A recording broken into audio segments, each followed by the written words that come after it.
പറയരുതെന്ന് അവള് പറഞ്ഞത്. ആ സത്യവതിയുടെയും മൂർത്തിയുടെയും സംസാരം ഒന്ന് കേൾക്കണമായിരുന്നു ഗോപാലേട്ട. കൃഷ്ണ സംസാരിച്ചോണ്ടാ, അല്ലെങ്കിൽ ചിലപ്പോ അവരാ തെരുവിലിട്ട് തന്നെ പറഞ്ഞ പോലെ അങ്ങ് ചെയ്തേനെ. ഗോപാലേട്ട, നമ്മള് കൃഷ്ണയെ ഒരുപാട് സ്നേഹിക്കുന്നില്ലേ? സത്യം പറഞ്ഞ നമ്മൾ ഇപ്പോഴും അവൾക്ക് വേണ്ടി എന്തെങ്കിലുമൊക്കെ ചെയ്യണ്ടേ. അവളെ അവളുടെ അമ്മയും ഈ ഭൂമിപ്പുറത്ത് വച്ചേക്കില്ലെന്ന് ഒരു കൂട്ടര് പറയുമ്പോ നമുക്ക് എങ്ങനെ അടങ്ങി ഒതുങ്ങി ഇരിക്കാൻ പറ്റുന്നേ? രണ്ടെണ്ണത്തിനെ കുത്തി കൊന്നിട്ട് ജയിലിൽ പോയി കിടന്നാലും കുഴപ്പമില്ല. സഹിക്കുന്ന എനക്കൊരു പരിധിയില്ലേ? ഒരു തെറ്റും ചെയ്യാതെ ഒരു മനുഷ്യൻ ജയിലിൽ പോയി കിടക്കുക. കോടീശ്വരിയായിട്ട് കഴിയേണ്ട കൃഷ്ണയാ ഇപ്പോഴും ഗോപാലേട്ടന്റെ കൂടെ ലോട്ടറി ടിക്കറ്റും വിറ്റ് തെരുവിലൂടെ അലഞ്ഞു തിരിഞ്ഞു നടക്കുന്നു. എന്നിട്ടാണെങ്കിലും ഒരല്പം കരുണ കാണിക്കുന്നുണ്ട് അവറ്റകള്. നാളെ നേരം വെളുക്കുന്നതിനുള്ളില് അമ്മയും മോളെ വീടടക്കം കത്തിച്ചു കളയുന്ന ഭീഷണി. അവരുടെ ആളുകൾ ഇറങ്ങിയാല് നമ്മൾ വാവിട്ട് നിലവിളിച്ച് നോക്കി നിക്കണോ? നീ ഒന്ന് അടങ്ങു സുനന്ദേ. നാളെ നേരം വെളുക്കുന്നതിനുള്ളില് തീ കൊണ്ട് കളിക്കുന്നല്ലേ അവര് പറഞ്ഞിരിക്കുന്നത്. അവരല്ല തീ കൊണ്ട് കളിക്കാൻ പോകുന്നത്, നമ്മളാ. ഇങ്ങോട്ട് പേടിപ്പിച്ചാൽ അങ്ങോട്ടും തിരിച്ചു പേടിപ്പിക്കണം. കണ്ണിന് കണ്ണ്, പല്ലിന് പല്ല്. അല്ലാതെ സത്യവതിയുടെ മൂർത്തിയുടെ അടുത്ത് പിടിച്ചു നിൽക്കാൻ പറ്റില്ല. നീ ചെല്ല്. എന്താ ചെയ്യേണ്ടതെന്ന് എനിക്കറിയാം.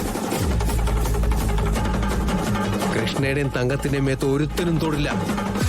അങ്ങനെ തൊടണമെങ്കില്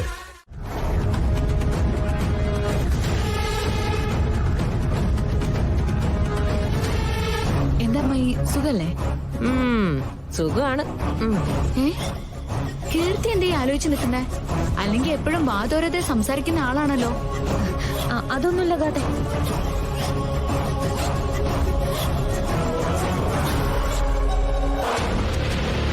ഇതൊക്കെ കുഴപ്പമെന്തെങ്കിലും ആണോ അമ്മേ? വിനയം വാരിക്കോരി വെതറുവാണല്ലോ. നീ ഒന്ന് ക്ഷമിക്ക്.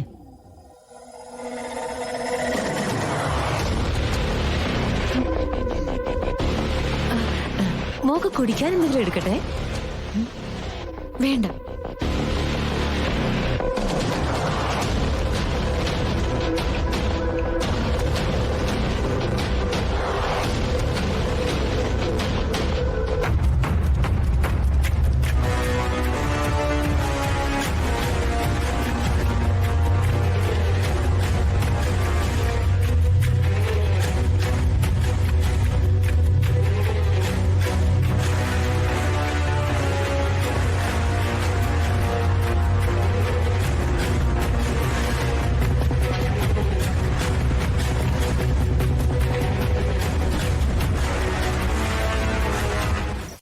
എങ്ങനെ ഉണ്ടായിരുന്നു വെഡിങ് ആനിവേഴ്സറി? പറഞ്ഞു കേക്കട്ടെ. ഇതിനാണ് നീ ഇത്ര തിരക്ക് പിടിച്ചു വിളിച്ചേ? പിന്നല്ലാതെ, നീ വിദേശത്ത് പോയി ഒളിമ്പിക്സ് കഴിഞ്ഞ് വന്നതല്ലോ അതിന്റെ വിശേഷങ്ങൾ ചോദിക്കാൻ. പറ പെണ്ണെ, എന്തൊക്കെയായിരുന്നു വിശേഷങ്ങള്? വിവാഹ വാർഷികം സംഭവ ബഹുലായിരുന്നു. എപ്പ വേണമെങ്കിലും പൊട്ടിത്തെറിക്കാവുന്ന ഒരു ബോംബ്. നീ ഡീറ്റെയിൽ ആയിട്ട് പറ. എന്താ, എല്ലാം സംഭവ ബഹുലമായിട്ട് നടന്നു. പകല് പൂജയും ബഹളും കാര്യങ്ങളൊക്കെ ഉണ്ടായിരുന്നു. പതിവ് പോലെ പൂജയിലേക്ക് എന്നെ പിടിച്ചിരുത്തി. ഗാഥയിരിക്കേണ്ട സ്ഥലത്ത് ഞാൻ പോയിരുന്നു. ദേ, എന്റെ കയ്യിലിതാ നാഗമോതിരം കിട്ടുന്നു. അങ്ങനെ എന്തൊക്കെയോ സംഭവങ്ങൾ അവിടെ നടന്നു. അവസാനം ഒരു കാര്യം കൂടെ അവിടെ നടന്നു. സിത്താര മേഡം ഒരു ഗ്ലാസ് പാലും തന്ന് എന്നെ നവീന്റെ റൂമിലേക്ക് കയറ്റിവിട്ടു. ഇതൊക്കെയാ അവിടെ നടന്ന വിശേഷങ്ങള്. ഓ, അവസാനം പെറ്റമ്മയായ സിത്താര മേഡം തന്നെ പാല് ഗ്ലാസ് കയ്യിൽ തന്നെ നിന്നെ മണിയറയിലേക്ക് കയറ്റി വിട്ടല്ലോ. അല്ല, എന്നിട്ടെന്താ നടന്നേ? എന്നിട്ടെന്താ? ഒന്നുമില്ല. പെണ്ണെ കളിക്കലേ, കാര്യം പറയുന്നുണ്ടല്ലോ. എടി, അതിന് പറയാനൊന്നുമില്ല. അപ്പോഴേക്കും ഗാഥയുടെ പ്രശ്നങ്ങള്. നീ വിഷയം മാറ്റല്ലേ. ഈ പറയുന്ന നേരത്തൊന്നും ഗാഥ ഒരു വിഷയം ഉണ്ടാക്കിയിട്ടില്ല. നിങ്ങൾ തമ്മിൽ എന്ത് നടന്നു? അങ്ങനെ കാത്തിരുന്ന് ഫസ്റ്റ് നൈറ്റ് നടന്നല്ലോ. നീ ഒന്ന് പോയി.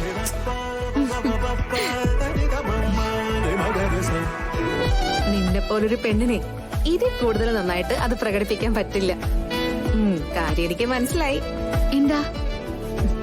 എടി, നീ എന്നെ പൊട്ടം കളിപ്പിക്കല്ലേ. അങ്ങനെ നീ പൂർണ്ണമായിട്ട് നവീണ്ടതായി. നടക്കട്ടെ നടക്കട്ടെ. ആ കൃഷ്ണന്റെ അടുത്തേക്കല്ലാതെ ഈ കൃഷ്ണയുടെ യാത്ര പിന്നെ വേറെ എങ്ങോട്ടാ? ഉം.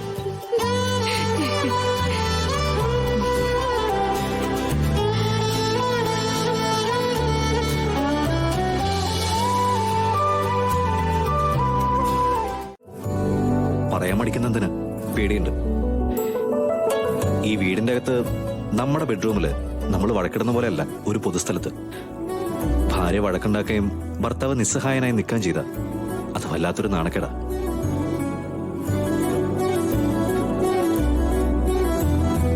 അതുവരെ നമ്മളെ റെസ്പെക്ട് ചെയ്തിരുന്ന മനുഷ്യര് ആ കാഴ്ച കാണുമെന്ന് അറിയുമ്പോ അങ്ങനെ കണ്ട അവരുടെ മനസ്സിൽ ഒരൊറ്റ പേരേ വരുള്ളൂ.